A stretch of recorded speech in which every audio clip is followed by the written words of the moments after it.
Mas como é que eu vou saber se está funcionando?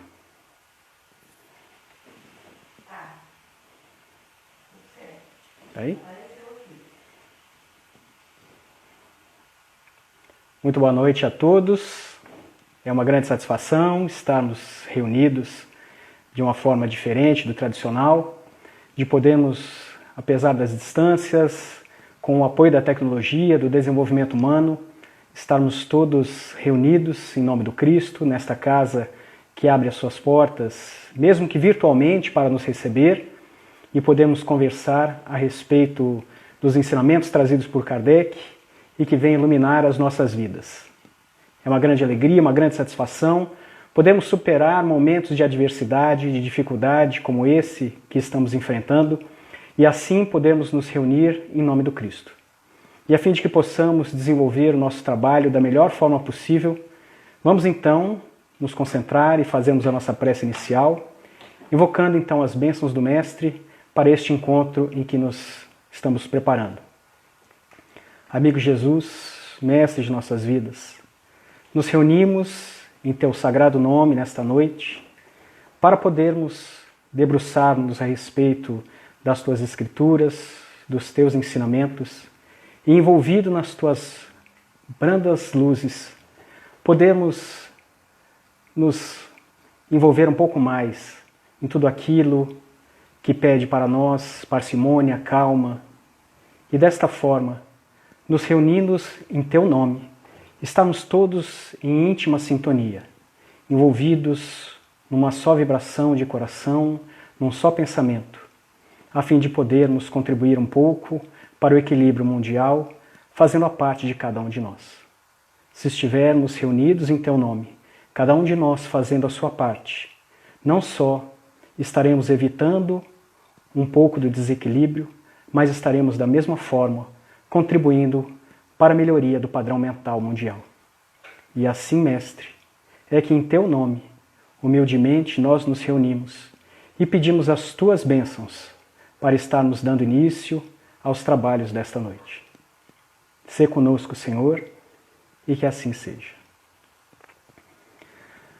Muito bem, prezados amigos, eu confesso a todos que é um pouco desconfortável estarmos usando a mesma tecnologia que nos faz reunirmos. É também um pouco mais difícil podermos falar com equipamento eletrônico do que estarmos frente a frente, no calor humano, junto com as pessoas, envolvidos pelo carinho, pelas vibrações, pela luz, pelo envolvimento daquele ambiente gostoso das casas espíritas, que sempre nos acolhem de maneira fraternal, permitindo-nos o desenvolvimento pleno de nossos conhecimentos, de nossos sentimentos, de nossos corações. Mas então, todos nós estamos aqui reunidos e poderemos nos debruçar então nesses momentos tão desafiadores para todos nós, em características tão positivas, tão benéficas, que nos traz o esclarecimento da doutrina espírita, a fim de que possamos encontrar alento, calma, esperança e amor dentro de nossos corações e enfrentarmos tempos realmente desafiadores para toda a humanidade. Particularmente nessa noite, nós iremos fazer um estudo que está baseado num entendimento de Kardec, que se todos nós tivéssemos a oportunidade de ler, se tivéssemos acesso a esse recurso, nós teríamos a impressão de que o codificador deverá ter escrito talvez esse texto nesse mesmo mês, nesse mesmo ano em que nós estamos enfrentando. Tal a capacidade que tinha o codificador há mais de 150 anos de debruçar-se sobre questões tão importantes, analisar tão profundamente o desenvolvimento da humanidade, que já se fazia tão acelerado já na sua época e que atualmente é ainda num ritmo mais intenso. E se observarmos então esse texto trazido pelo codificador, de fato, dá-nos a impressão de que ele estaria vivenciando os momentos pelo qual o mundo está passando. Então, o texto deste nosso estudo, dessa nossa conversa, é na verdade o mesmo título em que se encontra numa publicação de Kardec, num periódico muito pouco estudado, muito pouco avaliado pelas pessoas, que é a Revista Espírita. Era um periódico que Kardec publicava na sua época e que foi feito ao longo de 12 anos. E a cada ano os meses correlatos foram todos enfechados então em livros que hoje estão à nossa disposição. Não é muito comum encontrarmos as pessoas que têm em suas casas, mas geralmente nas bibliotecas das casas espíritas podemos encontrar. E desta forma, eu recomendo a todos que tiverem esta possibilidade dentro de suas bibliotecas ou então em suas casas, que procurem esse texto. Na verdade, o Kardec se debruçou sobre esse assunto em 2 momentos. Inicialmente vamos encontrar a sua referência na Revista Espírita do mês de outubro do ano de 1866, quando então ele publica um texto muito lúcido. O periódico daquele mês foi praticamente todo dedicado ao estudo deste assunto, chamado Os Tempos São Chegados. E encontramos então, naquele mês, a referência a esse texto.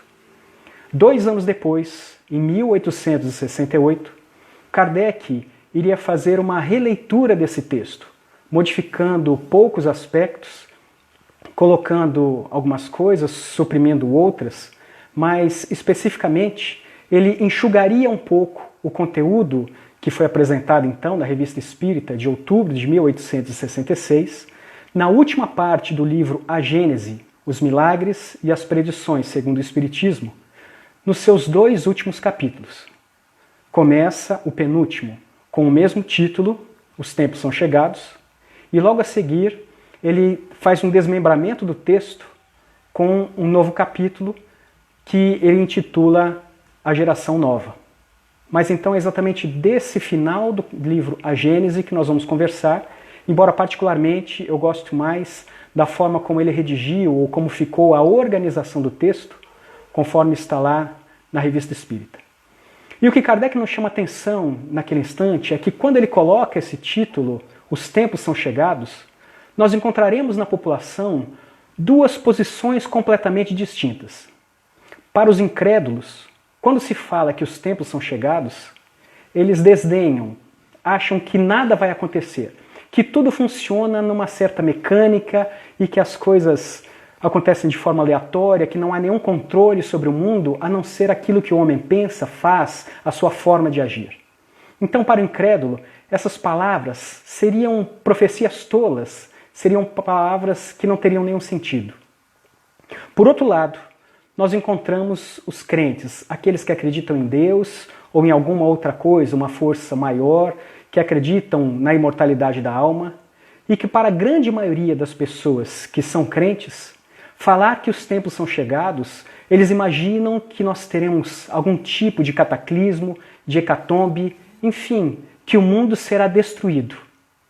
Ora, Kardec inicia fazendo então uma análise de que essas 2 posturas elas estão plenamente equivocadas, porque não se trata nem mesmo do mundo continuar na mesmice em que se encontrava e nem mesmo da destruição planetária, tal qual muitos poderiam, se não imaginar, até mesmo desejar, porque algumas pessoas, por sectarismos de seitas, de religiões, imaginam, infelizmente, que quando estamos falando de transformações do mundo, que Deus teria os seus prometidos, os seus privilegiados, e que qualquer um que não estivesse vinculado a tal ou qual religião, eles estariam então fadados a serem aniquilados, ou a serem exilados, condenados a sofrerem eternamente em algo que seria concebido como um verdadeiro inferno.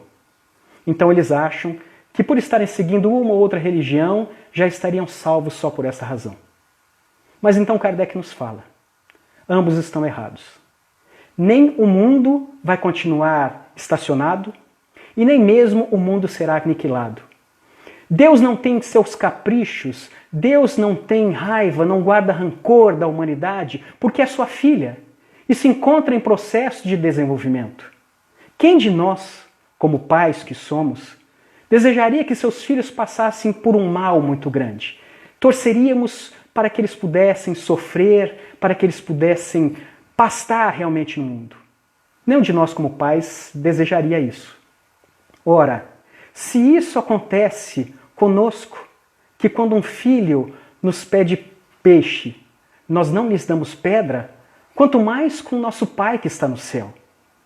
Que desejo teria ele de poder aniquilar a humanidade e a casa onde nós habitamos? Então não é dessa forma que acontece. Historicamente, o mundo passou por diversas transformações, inúmeras, do ponto de vista geológico. O planeta, em 4 bilhões de anos, foi sacudido por movimentações de placas tectônicas, por terremotos, vulcões, maremotos, tsunamis, enfim, o mundo sempre teve momentos de verdadeiro rebuliço. Mas conforme Kardec nos mostra, aquilo era uma acomodação da casa, era uma preparação do mundo para o que viria, a humanidade. Então, fisicamente, o mundo sempre passou por transformações, assim como nós também fazemos transformações, adaptações em nossas casas. Nós reformamos as nossas residências, nós trocamos um piso, pintamos uma parede, trocamos uma janela, uma porta, quando já não é mais adequado a sua utilização, para algo melhor. Assim também acontece com o mundo. O mundo passa por transformações porque é necessário que esta casa, este orbe onde nós nos encontramos, ele também seja mais produtivo, seja enriquecido, que se transforme numa habitação mais adequada para que nós, a humanidade, possamos nela habitar. Mas não são apenas as transformações físicas pelas quais o mundo passa. Porque o próprio homem, no seu desenvolvimento intelectual, ele é capaz de alterar o mundo em que se encontra. Pelo nosso desenvolvimento, pela nossa inteligência, através do nosso progresso intelectual, nós conseguimos criar equipamentos, nós conseguimos transformar o mundo em que nos encontramos. Nós saneamos pântanos, nós trocamos a vegetação pouco produtiva por algo que possa produzir mais alimentos, nós corrigimos o solo para que possa ser mais produtivo, enfim, nós curamos doenças, a fim de que este mundo em que nós nos encontramos seja também mais propício, seja mais adequado para a nossa vida. Então, sobre os dois pontos de vista, a Terra está em constante transformação. Lenta, é verdade, sob o ponto de vista geológico. Um pouco mais rápido e um pouco mais acanhada nas transformações pelas quais o homem faz. Mas o mundo está em constante transformação. Mas, infelizmente, o progresso moral do homem é muito mais lento do que o progresso intelectual. Nós desenvolvemos a tecnologia, a nossa inteligência nos permite criar primores do ponto de vista tecnológico. Nós temos hoje smartphone, nós temos hoje computadores, tudo isso que permite chegarmos ao conhecimento, que nos permite encurtar as comunicações. Esse próprio encontro é uma prova disso. Mas, ao mesmo tempo, sempre haverá alguém no mundo que consegue observar essas transformações ou esse progresso como uma ferramenta para mau uso. Nós utilizamos o smartphone para as comunicações. Outros utilizam para espalhar más notícias ou então para poder transmitir para outras pessoas arquivos de pedofilia.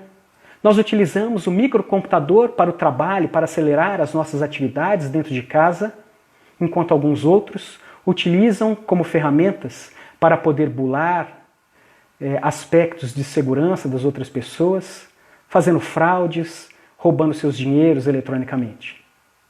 Então, o desenvolvimento intelectual do homem é sensível, mas não é acompanhado pelo desenvolvimento moral, infelizmente.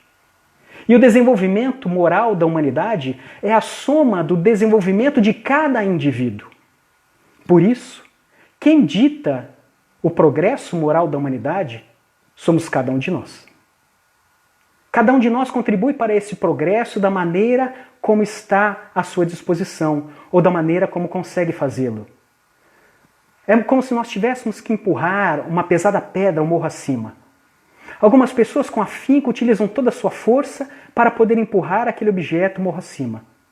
Outros acharão que basta colocar um único dedo e fazer de conta que está fazendo força para que os outros pensem que está contribuindo. E enquanto nós agimos dessa forma, com alguns sobrecarregados de trabalho e outros querendo não fazer o mínimo esforço, a humanidade progride de uma maneira muito lenta, insensível. Porém, é também um progresso incessante. A humanidade continua a progredir. Então Kardec nos fala que a renovação que se aproxima não é uma revolução por estar o mundo sendo sacudido, por estar o mundo sendo transformado fisicamente, mas é exatamente a transformação moral da humanidade que nós estamos vivenciando e que estamos testemunhando e fazendo parte como atores. Kardec coloca em determinado parágrafo uma análise muito lúcida, dizendo então para todos nós: já não são mais as entranhas do mundo que se agitam, mas as entranhas da humanidade.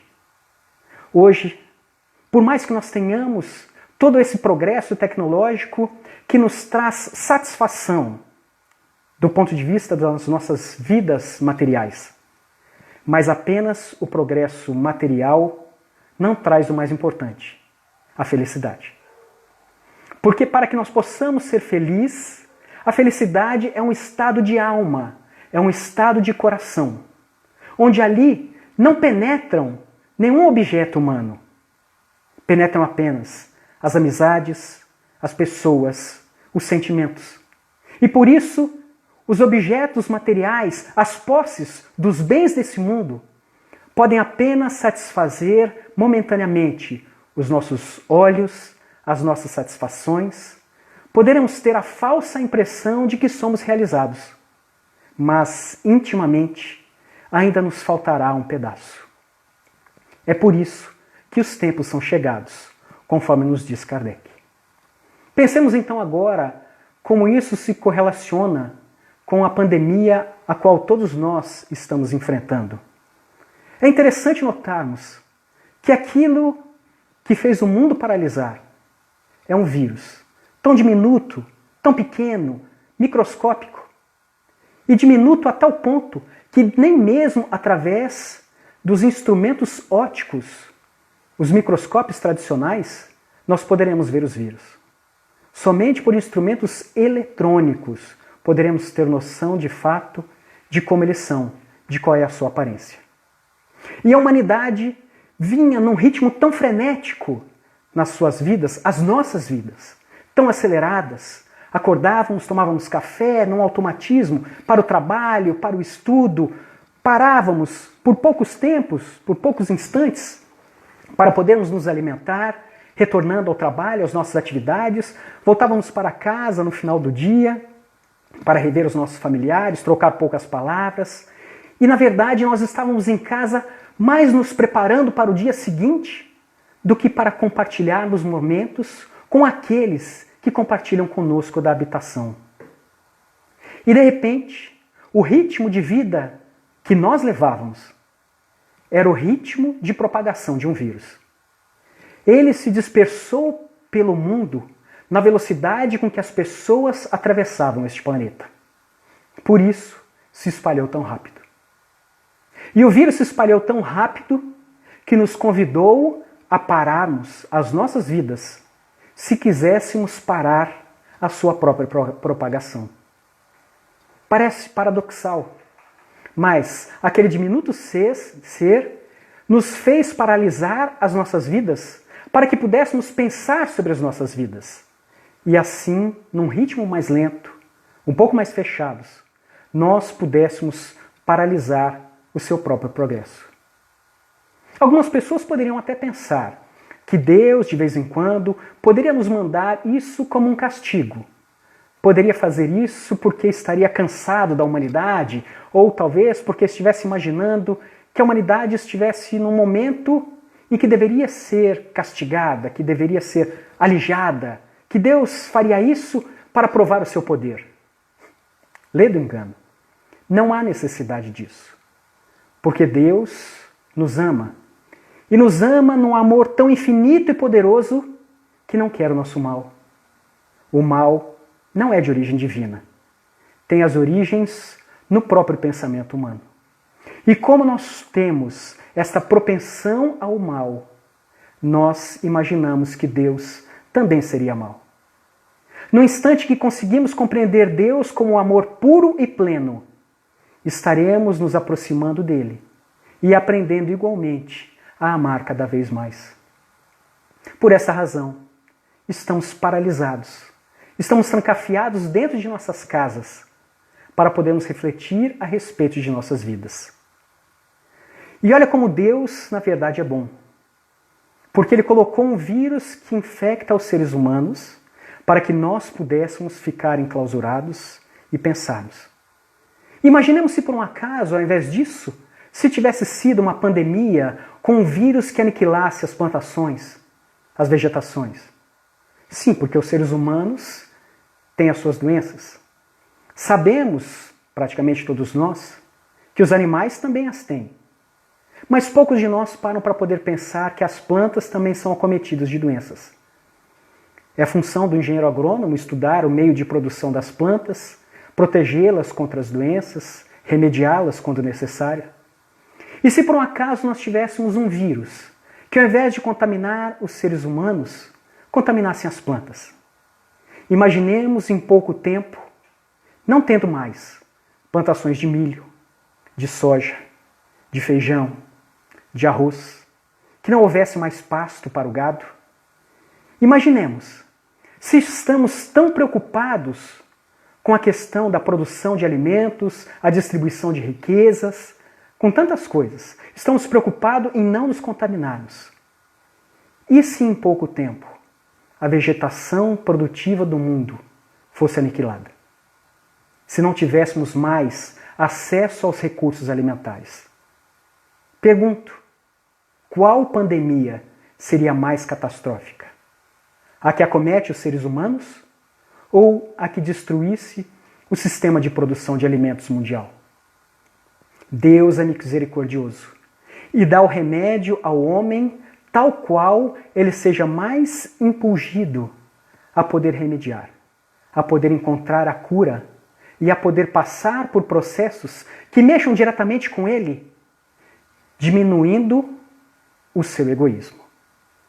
Porque se os recursos alimentares começassem a escassear, nós observaríamos os seres humanos sendo levados a guerrearem entre si pelo alimento cada vez mais escasso. No momento em que todos nós somos trancafiados em nossas casas, os sistemas produtivos param. Sim, é verdade. Mas assim que pudermos sair de nossas casas, retomaremos as nossas vidas. Em outros moldes, em novos patamares, completamente transformados, mas retornaremos. Porque diferentemente das guerras, em que os meios de produção são exterminados, quando pudermos retomar as nossas vidas normais, os meios de produção ali estarão. As máquinas continuarão a existir. O solo continuará fértil. Haverá sementes para podermos plantar e alimentarmos o mundo novamente. Então, o que será sacudido é o mundo humano. Nós é que estamos em processo de sermos transformados. Então, muitos de nós estamos preocupados e divididos na questão da produção econômica ou em salvar vidas. Passamos por verdadeiras comoções. Quem de nós não terá passado no ambiente de trabalho, dentro de sua família, por situações em que estejam envolvidos até mesmo em discussões calorosas, falando a respeito se nós deveremos flexibilizar esse recolhimento para que nós possamos retomar os nossos modos de produção, se nós deveríamos todos sair e apenas alguns grupos ficarem paralisados. Mas um efeito colateral dessa pandemia foi exatamente nós termos agora uma visão que antes não tínhamos. Diversos grupos, diversas pessoas eram invisíveis socialmente. Embora estivessem aos nossos lados, nós não os notávamos. Quantas vezes percebíamos o gari a varrer a rua? Quantos de nós tínhamos noção a que horas o lixeiro passava? ou de que o trabalho deles era tão imprescindível? Quantos de nós imaginávamos que há pessoas doentes, renais crônicos, outros que precisam passar por tratamentos de quimioterapia, se não quando essas necessidades batessem às nossas portas? Hoje, não somos mais indiferentes. Todos nós conseguimos imaginar pessoas que estão passando por dificuldades por poderem manter o seu tratamento, outras que não podem paralisar as suas atividades de trabalho porque somos dependentes deles. Alguns estão em sua casa, outros continuam a trabalhar, mas todos estamos nos vendo. A invisibilidade social acabou. Temos agora noções de coisas que outrora não nos preocupávamos. E isso graças a este serzinho diminuto que está ao nosso lado. Nós agora enxergamos. É uma doença que acomete-nos por fora, mas que nos faz enxergar as nossas doenças de dentro. O nosso orgulho, o nosso egoísmo. Porque ao mesmo tempo em que somos tão agradecidos nesse instante, e deveremos ser, pelos profissionais de saúde que estão em escalas de trabalho inimagináveis, que estão com cargas estafantes para poder socorrer aqueles que necessitam, mas ao mesmo tempo estamos aplaudindo os lixeiros que estão na rua. Ambos são fundamentais para a nossa saúde. Os médicos, porque nos livram das doenças. Os lixeiros, porque nos impedem de ficarmos doentes. Socialmente, o reconhecimento é distinto entre uma classe de trabalhadores e a outra, mas ambos são fundamentais, realizando as suas atividades com denodo e fazendo com que nós possamos ter a vida da melhor forma possível. Aplausos para essas categorias todas. Nós estamos nos mobilizando agora em função de sermos mais solidários com outras pessoas que até então não enxergávamos. Havia moradores de rua e alguns poucos que estavam preocupados realmente em poder dar um pouco mais de conforto, de alívio, de alento a todos aqueles que por razões da vida não têm mais um abrigo, não têm mais um lar.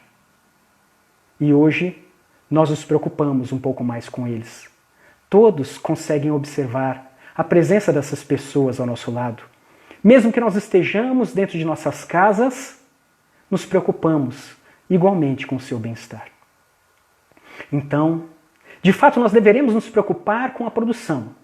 Mas a humanidade já passou por tantos dissabores, por tantas guerras, 2 delas de caráter mundial. E após a quase aniquilação de todos os meios produtivos, a economia se recuperou. Nós passamos, até mesmo nesse século, por diversas crises de ordem econômica, e a economia ressurgiu. Mas, dentro de cada lar, haverá sempre uma preocupação com um ente querido, com alguém amado, ou com outra pessoa que esteja à distância, que poderá fazer parte de um grupo de risco, ou de alguém que, se estiver doente, nós ficaremos aflitos. Não seria um momento de nós pensarmos um pouco mais em Deus e na sua misericórdia, em como Ele nos trata e como nos quer bem? Deveremos desenvolver a confiança em Deus, de que mesmo a pior crise econômica passará. E que mesmo a mais aniquiladora de todas as doenças não perdurará. Tudo passará. Só não passará o amor de Deus por cada um de nós. É interessante também notarmos que esta pandemia nos traz algumas simbologias, nos traz metáforas para que possamos compreender um pouco mais a nossa vida. Porque se Kardec nos fala que são chegados os tempos de transformação moral da humanidade, então é interessante nós notarmos que a faixa etária que faz o maior número de vítimas fatais é justamente a dos idosos. Não estaria aí uma simbologia de que nós deveríamos deixar morrer dentro de nós o homem velho? Não estou me referindo a pessoas de mais idade. Estou dizendo do pensamento antigo, do pensamento antiquado, que já foi bom para uma determinada época antiga. Serviu em momentos intermediários. Mas os pensamentos antigos não são mais adequados para os tempos que se avizinham, para a aurora da regeneração. Então, deveremos refletir com essa doença de que é necessário deixarmos, repito, nenhuma referência a qualquer pessoa, mas apenas simbolicamente, deveremos deixar dentro de nós morrer o homem velho, que ainda domina os nossos sentimentos, os nossos pensamentos e as nossas ações. Deveremos pensar que a velocidade com a qual se propaga este vírus é exatamente o ritmo com que nós deveremos contagiar os nossos semelhantes, com os nossos bons sentimentos, com palavras de incentivo, de esperança e de fé. Deveremos agir com esta mesma velocidade e fazermos com que todos tenham esta visão esperançosa de que no futuro nós estaremos aptos a desenvolvermos uma qualidade de vida melhor. Então, nós não deveremos minimizar os aspectos econômicos. Não deveremos minimizar o sofrimento alheio, dizendo, mas é apenas um grupo de risco, são apenas algumas pessoas. Eu não vivencio.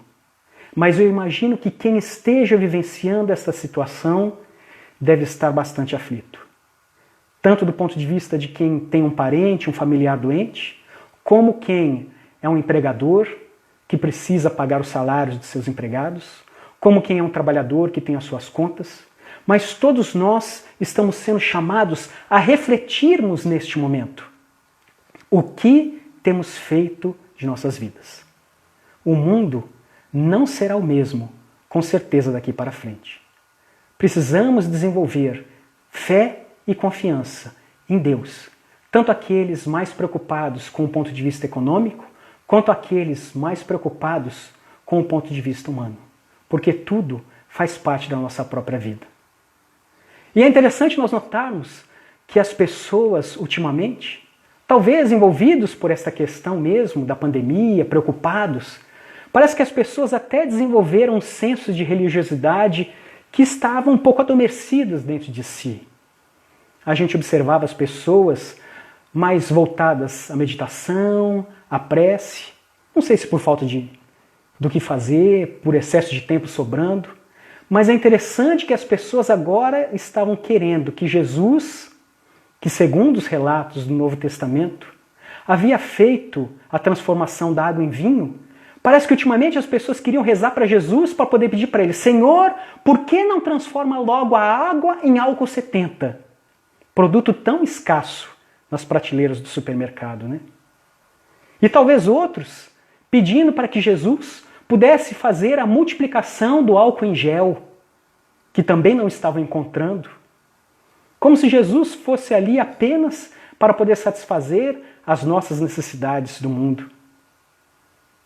E é interessante porque finalmente parece que a humanidade acordou para a principal finalidade do álcool, que é um processo de limpeza, de asepsia, e não para ser utilizado para se embriagar, para poder entorpecer os sentidos.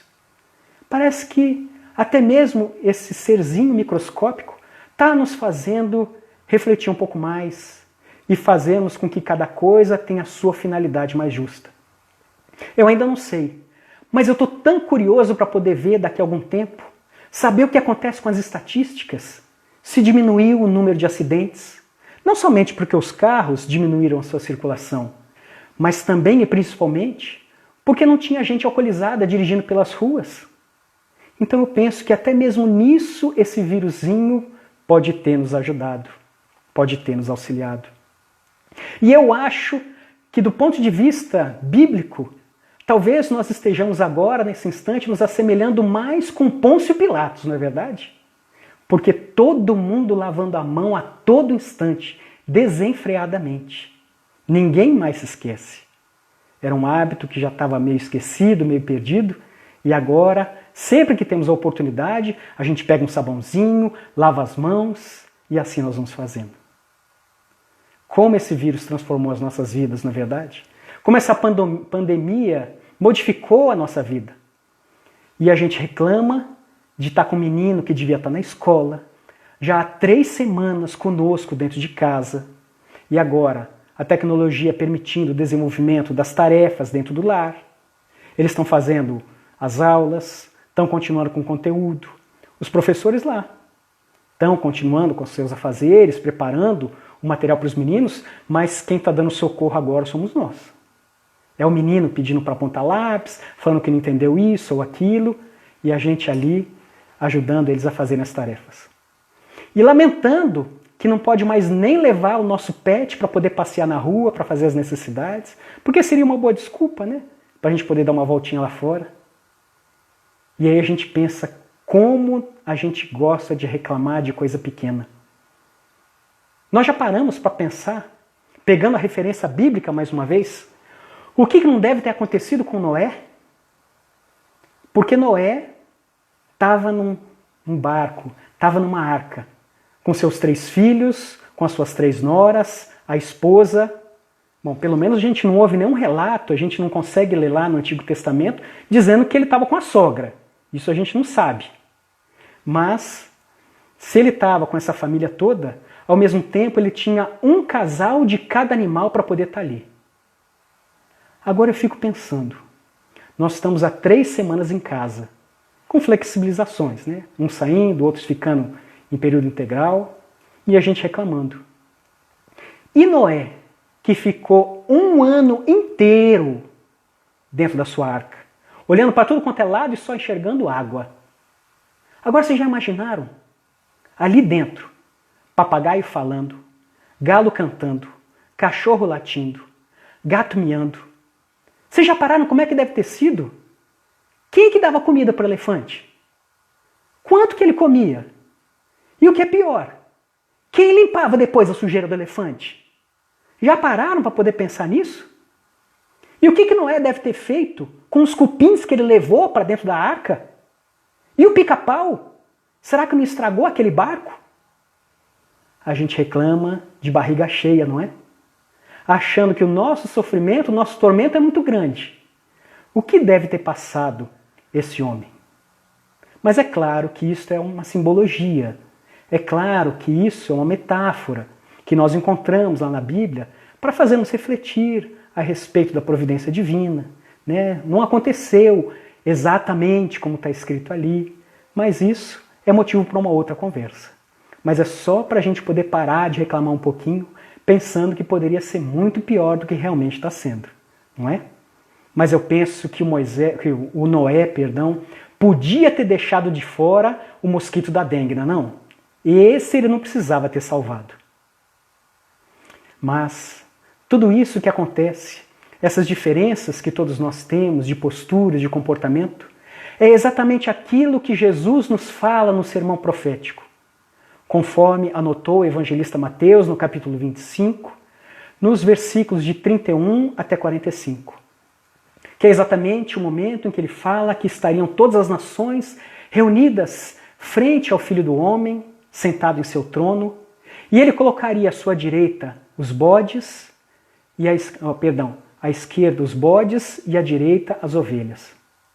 E eu ficava intrigado com isso. Por que Jesus utiliza essa simbologia? Por que esses animais? Não poderiam ser outros?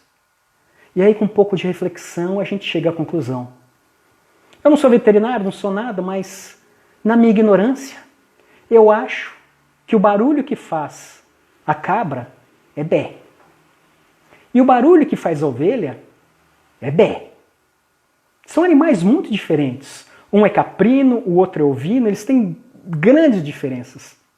Mas a sua fala é muito semelhante.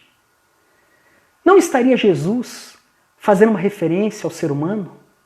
Dos grupos que dizem, Jesus, eu te amo, eu amo meu próximo, mas que na verdade, embora a fala seja igual, bé, os animais são bastante diferentes, as posturas humanas são muito distintas entre si. Eu poderia dizer, eu amo Jesus, eu amo a Deus, e não fazer nada para demonstrar esse amor através do convívio com o meu próximo. Por isso nós somos chamados a convivermos dentro de casa com os próximos mais próximos, os nossos familiares, para podermos desenvolver a tolerância, a paciência e os testarmos para que eles também desenvolvam essas virtudes tão carentes no mundo atual. Então, que nós possamos refletir sobre o futuro que nos aguarda. A humanidade está em transformação. Não seremos os mesmos no ano que vem, porque nós já pensamos diferente do que pensávamos há um ano atrás. E daqui a um ano, como pensaremos? Todos nós estamos em franco processo de desenvolvimento. As escolas serão diferentes. As relações de trabalho serão modificadas. Até mesmo as nossas relações alimentares serão transformadas. Porque vejam, a humanidade estava desenvolvendo ferramentas que algumas poucas pessoas utilizavam. Hoje, muitos usam. Se nós tínhamos o acesso às videoaulas, quantas crianças utilizavam um ano atrás? Quantas utilizam atualmente? Quantas utilizarão no futuro? Se nós pensarmos na entrega de alimentos, no delivery, quantos utilizavam esses recursos há um ano? Quantos estão utilizando agora? Quantos vão utilizar daqui a um ano? O mundo não será o mesmo. Não somente do ponto de vista físico, das relações humanas, mas sobretudo dos nossos sentimentos. É como se nós fôssemos uma família, onde tivesse um filho mais velho com 10 anos de idade e um recém-nascido. Não podemos esperar que todos tenham o mesmo comportamento, as mesmas ações, os mesmos modos de agir. Um dia, o recém-nascido vai ter 10 anos de idade. O de 10 vai estar com 20. Eles continuarão pensando diferentes entre si, mas todos chegarão à idade adulta. Assim somos nós na humanidade. Nós estamos em processo de desenvolvimento. Uns mais rápidos, outros mais lentos, mas todos estamos a caminho. Estamos construindo um mundo de regeneração. E regenerar, conforme a gente vê no dicionário, tem uma grande quantidade de acepções, de significados. A pessoa que bebia antigamente e não bebe mais, está em regeneração.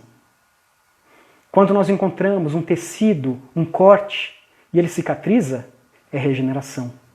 Uma floresta derrubada é regeneração. Uma pessoa que antigamente tinha uma vida de crimes e hoje se transformou para melhor, tudo isso é chamado nos dicionários de regeneração. Então nós já convivemos com diversas pessoas que estão no mundo de regeneração intimamente, em diferentes aspectos.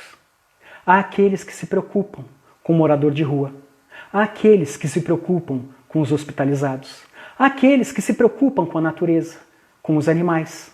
Cada um de nós, em diferentes aspectos, estamos adentrando na regeneração, no assunto que nos é mais peculiar. E ensinamos gradualmente os outros a entrarem igualmente em regeneração. Porque ensinamos o outro a se alimentar melhor, a respeitar os animais, a respeitar a natureza, a ter compaixão pelos doentes, a podermos fazer algo para aliviar o sofrimento humano dos que estão na rua. Todos nós estamos em diferentes graus de adentrarmos na regeneração, mas estamos construindo este mundo de regeneração. Eu ouvi mesmo essa semana um relato comovente de uma pessoa que é, na verdade, amigo de um sobrinho meu e que num esforço de mobilização ele conseguiu reunir 6.000 cestas básicas aqui em Uberlândia para levar àqueles que estão passando por necessidades. É ou não é uma pessoa que já está adentrando na regeneração? E não o faz porque estaria ligado a uma instituição religiosa, espírita. Faz porque entende que o outro é seu irmão, é seu igual. Kardec finaliza o seu estudo nos mostrando exatamente isso. Que não é o espiritismo que cria a renovação social. É a própria humanidade que caminha para esta renovação. E que o espiritismo é apenas uma ferramenta que nos auxilia a compreendermos a necessidade de nos transformarmos. Mas esta renovação, esta regeneração acontecerá, quer queiramos, quer não. e poderemos ser atores desta regeneração. Basta arregaçarmos as mangas e fazermos o que estiver ao nosso alcance para produzirmos mais e melhor pelo engrandecimento da humanidade.